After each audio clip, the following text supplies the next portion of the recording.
Monday. It's called Chat Day. Monday. Hold It's on. called Chat Day. Steve singing. What were you singing, Steve? You got that song stuck in my head. It's Monday. It's called Chat Day. It's Monday. It's not stuck in my head. I woke up this morning with this playing in my head because it's Monday. It's called Chat Day. All right, so there you go. Why What don't you are we doing introduce our today? guest for today? Who's our guest? Oh yeah, we have somebody here today, don't we? Hey, Oh, look at that. how you He's doing? about- My name is Steve Roderick, and today's guest we have Mr. Jim Kunkle. Now, Mr. Jim Kunkle is the manager of specification at Axo Nobel, but I think today we're going to talk about something a little bit different, something that's got nothing to do with specifications. Jim, why don't you tell us what we're going to talk about today? Well, what we're going to talk about is the importance and the value and the impact of podcasting, broadcasting live, and really becoming a content creator out on any different platform. Amen. hold on. Amen. You mean that podcasting, broadcasting can have an impact for somebody's business? I don't believe it. We're going to have to talk about this a little bit more. But first, how did you start in this world of broadcasting? So a year prior to the pandemic, I work in the global protective coatings industry. When you think of protective coatings, we're talking about industrial painting. And I had started creating content for my industry, little short segments called 2-minute lessons. And then I started doing interviews. When the pandemic broke out, I really started to get into live streaming onto the LinkedIn platform. And I have a YouTube channel that's been growing ever since the pandemic. And I started to do business interviews and live streaming that, doing other content. And now I've expanded into creating streaming programs that go on to multiple platforms.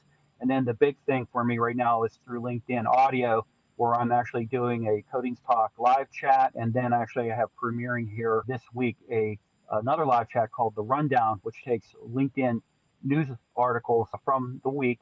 And then I put that out there for the chat audience and the program for us to have a discussion on those topics. Wow, no kidding. That's impressive stuff. Now, how does that help you professionally? So it sounds very interesting. It sounds like the content is all there, but how does that help you? What does it do for you professionally? So in two areas it helps me.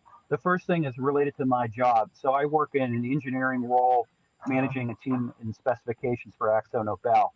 So my goal is to open doorways, engage in conversation. So the technical content that I do related to my industry does get me in front of engineers and other individuals. And just recently on LinkedIn platform, my content over the past 7 days has hit over 10,000 views. And the number one job profile for that is CEO. So that's really important for me as well, because now it's showing that not only is my content really getting out there and reaching people, but it's also getting to the right people, because engineering is the second highest profile that my content goes to. And then the second thing for me is the professional branding. So I am trying to build myself as an influencer in two areas, my own industry and also on the LinkedIn platform. I have a lot of personal investment in LinkedIn over literally since the beginning of LinkedIn. And so what I'm trying to do is grow a quality brand for myself so that when I ever decide to retire, if I ever do, I can dovetail into a different type of role as an influencer in my industry and also on the LinkedIn platform. Well, that's interesting. But now let's try to build a bridge between what you're doing and the industries that we serve, which is the community association primarily. So let's say you are the owner of a small, medium property management firm. Why would broadcasting be something that help that company, help the message that the company is trying to brand out there? What should an owner or maybe a business development person consider do something like what you're doing? Very good question, David. So when you look at thank you. when you look at content creation, what's really unique about it is that anybody can create content and get content out there. The other thing is what's more impactful is what I call in real life, kind of what you're doing right now. Anything could happen. I'm in a car, you're both in a car. We could have cars come by us. We could have some noise from the outside. People really like that content where it's just real life and it just has that type of a feel and a look. It just makes everyone feel comfortable and engages them as well. But where the real impact is, if you're a small firm and there's a large firm, if you create content that becomes viral and that becomes very consumable and people can relate to it, you can compete with a larger firm that has a marketing department and multi-million dollars worth of budget money that goes into running the operation. And maybe you only have, I mean, I broadcast and I'm talking maybe at most $600 a year on subscriptions and other types of editing stuff that I need. So you can do it on a budget, but make a big impact. And there's a lot of great examples of viral marketing campaigns that really take off. And if you look at them, a lot of them are not high-end production or TV quality or broadcast quality work. Wow. Yeah, that's a great point. I don't know if you want to bounce on that, or if you have a follow-up comment on that, Steve, that maybe you can share with our audience what you see as the benefit. Yeah, well, I'm curious as to if we could drill it down a little bit to like a property management company. Like, how could they benefit? I mean, they obviously the budget thing, but how could they benefit of using a webcast as a platform, specifically in the world that we operate in community associations? So, like for property management companies, can we drill that down just a little? Yeah, where I can see for property management companies, it could be offering a platform for live engagement and conversation. So maybe it's with potential tenants or tenant to tenant or tenant to the firm itself. So it gives a way to engage where maybe where you traditionally would have a physical meeting or some type of an event.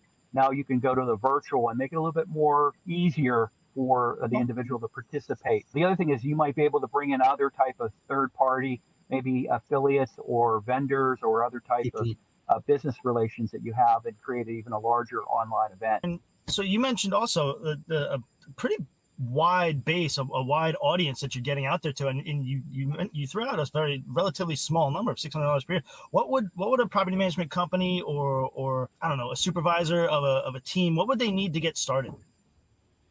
So the typical equipment that you need to do, let's say, for example, a live stream on LinkedIn, a LinkedIn platform. So LinkedIn is kind of, now that they've gone through the beta of LinkedIn Live and they've gone through the initial content creators, they've opened it up a little bit more where if you apply, pretty much the only requirement right now is that you have to have 150 or more followers or a connection. The other thing is they do kind of look at your profile and look at what type of content you create, but they've taken the restrictions back substantially. So a lot of people are getting approved for LinkedIn Live and then also the live audio broadcasting. Now that's just one platform. When I actually stream my build out series, and that's every Wednesday at noon, a live episode, it goes to not only LinkedIn, it goes to my YouTube channel, and it might go to Facebook. I've recently opened up a Twitch channel for Build Out Productions, and so I'm looking to do content on that as well. So I can multi-stream that content across different platforms, and that helps capture a bigger audience because I mentioned the 10,000 views just on LinkedIn. Wow. It's not uncommon for me to get 3,000 or 4,000 or more views in a given month on my content just on my YouTube channel as well. So you're talking about major impact, and I'm just a sole person. So I use a Chrome notebook that I got refurbished. I have a webcam that I spent maybe $100 on, a microphone spent maybe $100 on, and then I use a platform called StreamYard, which is relatively inexpensive, and Canva to create graphics. So I'd say for about, let's say on average $600 a year or less, I can actually broadcast, create content, any type of content I want, do live chat, everything. No kidding.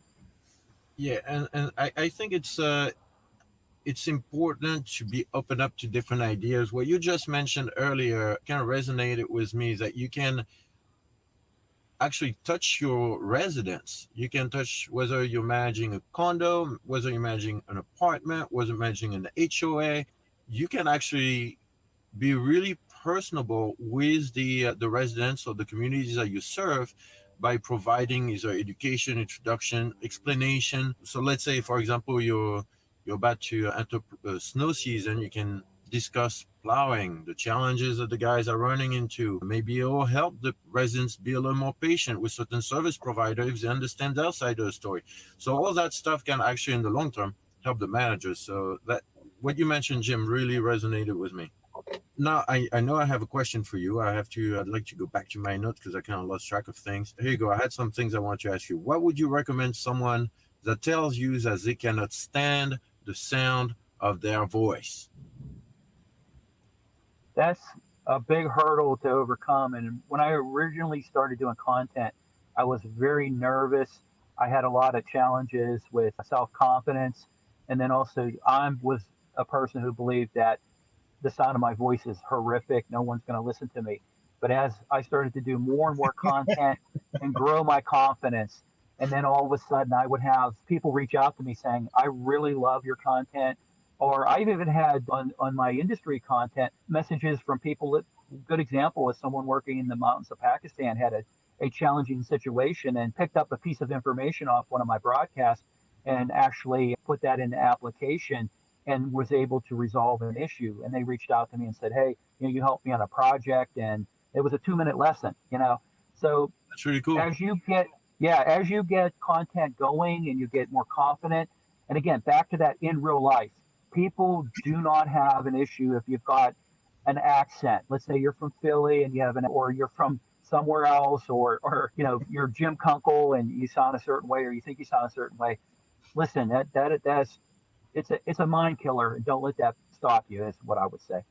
Yeah, and I see where this is going, and it should really be helpful to some of the people, specifically maybe hosts of this show with their self-esteem issues and and overcoming some hurdles in life and whatnot. I don't know where you're going with this, but I don't like it at all. I don't like it one bit.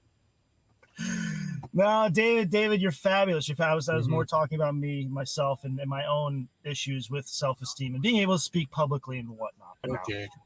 We love the platform, and Jim, we love working with you and hearing advice from you about how to do this. I mean, because it can be intimidating, and we've had some guests that I speak to regularly in person, and they seem to be very outgoing, and then they sit down in front of a camera, and it scares them, and they say, we're going to record this, and then they clam up. So no, we really do appreciate the advice with how to do things. And if I can offer some advice, recording yourself on some inexpensive equipment and just playing it back a few times and working on it.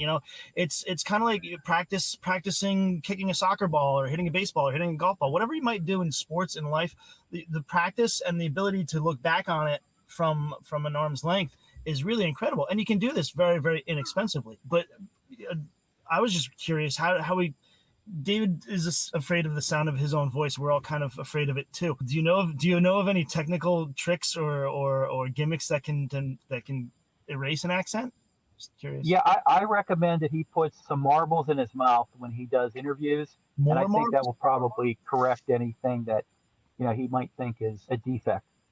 Okay, so no, but seriously, if you gotta spend a couple of dollars on a piece of equipment, what would you recommend be the most important piece of equipment that somebody might put a few dollars at? You got to do it in the microphone. The microphone you've got. I highly recommend for the budget microphone person to consider the Blue Yeti. The Blue Yeti for me has been a wonderful microphone. It's multi-dynamic. It can take up. You can change settings on it if you want it to cover full circle, or if you want it kind of covering in front of you. And it's been probably the workhorse for me. I do have other microphones, but they're good. But I think the Blue Yeti for the value has been the best. But ultimately, you want to work your way to a Shure and get into a real pro podcaster type of microphone. But that could set you back $400, $500, $600 depending on which model you get. So to make things clear, for the sake of the Yeti Blue mic, you are not using it today, correct? That's correct. I'm actually on a $35 earbuds and my Apple 11 Pro. Gotcha. Because we've heard a little cracking earlier. I don't want to give Blue mics a bad rap. That's actually today. Oh yeah, that's correct. I'm using a Blue Snowball. The Snowball. Yep. So it's a simpler version. It's even less expensive than the Yeti. I don't use it all the time, but I'm trying. But yeah, you're right. All right, Steve, let's go to the power section of the Couch Chat. That's the home stretch. What do you got for us today? Well, on the show, we like to have a little bit of fun. And I have some You say that every time. I have some random rapid fire questions. Jim, if you're willing, come just simple stuff. If you want to play along. Sure, I'm game. All right. If you could be one age forever, what would that age be? I'd say 21. Okay. What is one pastime or hobby that you couldn't stand growing up, but you love it now? Gardening. Really? Interesting. Yeah, my grandmother would really, force me to pull the weeds and work in the garden with her, and I really kind of detested it. And then as a senior adult now, I've got garden boxes. We grow our own vegetables and herbs and Okay. everything, and I love it. So Wow. let me get that straight. You say your grandmother forced you to grow weed, but you didn't like it, and as you're older, you love weed. No, no, not the weed, the vegetable. She would make me. Oh, I was okay. forced all the time to pull all the weeds out of the garden, but it was like, okay, we got to work in the garden. And my grandmother, her parents were from Hungary, and they grew everything. And so my grandparents' yard was literally mostly ripped up with potatoes in the ground and corn and vegetables. And she would can everything. And I desperately miss her and everything like Yeah, that. But it was a hobby for her, but it was full-time job for me when I was a kid. yeah. In the summer. Interesting. Interesting. Moving from plants over to animals, if you were a domestic animal, not like a camel or something, if you were a domesticated animal, which one would you be? A dog. I love dogs. Outstanding. Outstanding. All right. You seem like an active guy, right? You seem like you got a lot going on. You seem like you're a mover and a shaker. You get things done. But how do you pass time on an I typically will put earbuds in and listen to audiobooks. always working, always working. Yeah, I just can't handle that drone sound of the airplane, motors and everything like that. So if you were forced to watch an award show, like if somebody had a gun to your head and was like, you got to sit down and you got to pick an award show, because I won't watch these things. But if somebody were to force you, which one would you be actually I watching? say the Oscars because I laugh all the time where you have people talking about climate change, but they flew in with their private jet. Good point. Good point. What Very good season do you point. look forward to the most? I'm sorry, repeat that again. What season of the year do you look forward to the most? Or it could be a season that's unrelated to weather. Just what season? Could be holiday season. I really enjoy the summer. I do as well. We park our cars in the same garage. Ooh, another car reference. What's your? Oh, here's one for you. Now you don't have to answer this if you don't want to. But what is your least favorite live stream or podcast? Ooh. So the one that I typically will dread is when I have a panel that's typically more than 5 people, because to David's point, sometimes you have a situation where everyone's over talking each other, or someone's trying to finish a point, and then someone says, "I have something to add to that," before the person finished their point. Gotcha. All right. Have you ever totaled a car? I have not, thank God, and I never plan to. Just a couple more, I promise. What's your favorite Christopher Walken movie? I love Christopher Walken. Oh, I would have to say I love what he did in Batman Returns, Oh, where he played the Shrek, I believe, was the multi-billionaire. And what a great movie with Tim Burton and Michelle Pfeiffer and Danny DeVito and Michael pretty Keaton. sharp. Pretty sharp. Last question. You're having lunch with David on a Thursday in November. What does he order to drink? He will order an Arnold Palmer. Oh, is that true, David? No.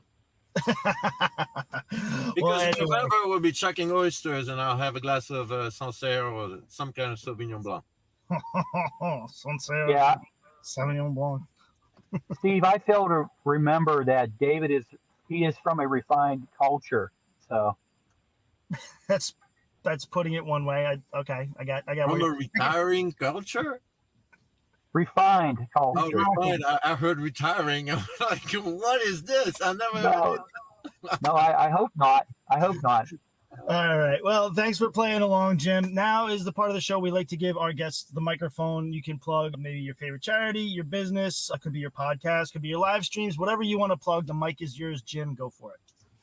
Well, what I want to plug is for anyone who is watching this broadcast, just to have the confidence that if you are thinking about becoming a content creator and you're also looking to get maybe your company's message out or information on your firm or just getting engagement going in your industry or maybe a hobby or whatever, just take it. Do it, and get out there, create content, broadcast, and build a platform, but also to build a following as well, because it really does feel great when you have people interacting with you, and then also too when they're responding back to you saying, I really appreciate what you do. It is a motivator for me and it's a driver for me. And you really have to have passion to do this so that if you're not a passionate person related to what I just talked about, it's going to be a challenge if you do want to try it. So you really have to kind of have it in your blood and your being to want to do this. Amen. Amen. Yep. Thank you very much for joining us, Jim. And if anybody has a question on how to get started, Jim is a wealth of information, wealth of resource for you. You always feel free to reach out to us. Only Steve's charged for advice. I give it for free. But Jim is also a great resource to contact. Don't hesitate to touch base with him. And we appreciate your following of our Community Association Car Chat. And we wish you an excellent rest of your week. See you next time.